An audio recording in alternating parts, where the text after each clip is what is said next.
আমাদের শহর কৃষ্ণনগর শহর।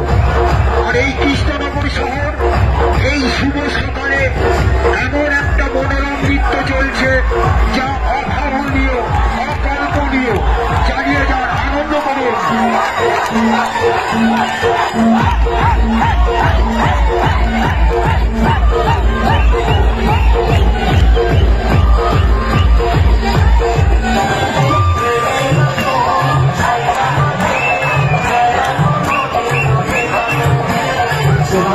Gracias.